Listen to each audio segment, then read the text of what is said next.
Hey guys, so this subject matter wasn't intended to be the topic of today's video, but I really do feel that with the way people have been reacting in light of the recent election results, I simply couldn't stay quiet.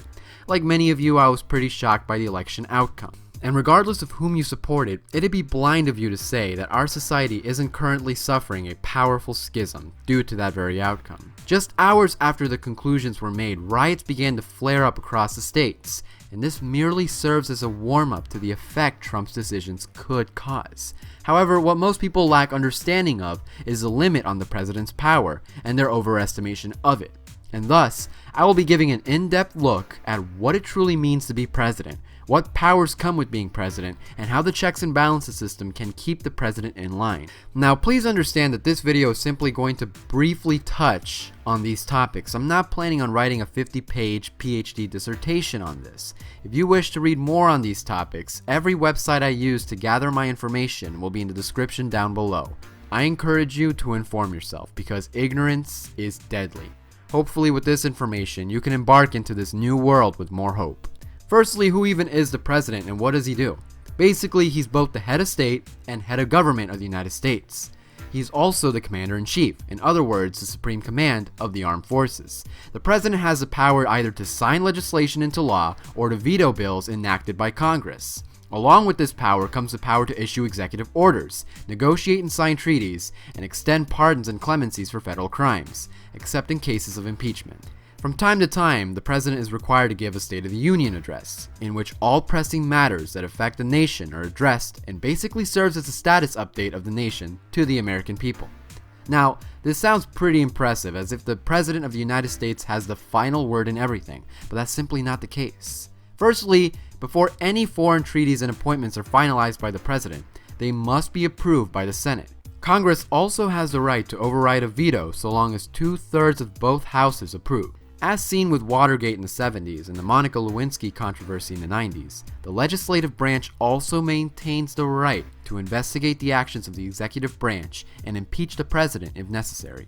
The only issue that seems to slip through the cracks of this checks and balances system is the executive order, which is why it's considered so controversial. However, the Senate can act against an executive order they disapprove of by passing bills that'll cut funding for the executive order to take effect. Also, if you can extend the definition of an executive order as simply a law governed by the president, then the judicial branch can exercise its ability to declare a law unconstitutional if that executive order ends up being unconstitutional. Along with these branches, the president's cabinet could also serve as another check on the president's power.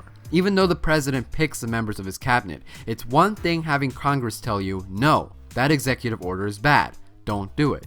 But it's another thing when someone in your close circle says this exact same thing. When all these factors are taken into consideration, you can see that no matter how irrational the president's mindset could be, it'd be fairly difficult for any irrational idea to become reality, so long as our government's checks and balances system stays as concrete and as strong as I explained it. Yes, the President of the United States is the leader of this nation, but he also composes only 33% of the overall government. Never forget this. Now, I personally didn't find Trump suitable for the role of president. However, I respect the fact that Donald Trump won the presidency fair and square, and I will give this man the benefit of the doubt and move forward with him as president, all while maintaining an open mind.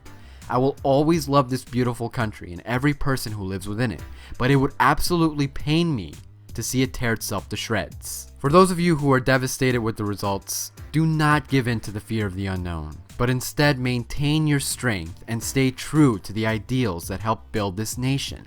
Peaceful protest is okay. As a matter of fact, it's encouraged because you're exercising your freedom of speech, which is healthy. However, if you resort to desecrating the American flag or calling out for casualties on both sides until everything is resolved, then I'm sorry, but until you mature up a little and realize your ignorance, you have no right to speak. Do not lash out and incite conflict with the other side because in the end, we need each other, both left and right, to maintain this healthy democracy. As President Obama stated in his speech the day after the election, everybody is sad when their side loses an election. But the day after, we have to remember that we're actually all on one team. we all want what's best for this country. And what's best for our country at this very moment is to root for our next president's success and to stay unified as a country. I hope this video helped guide some of you into a more optimistic light. I'll see you guys next week with another brand new video. God bless you all, and always stay informed, my friends.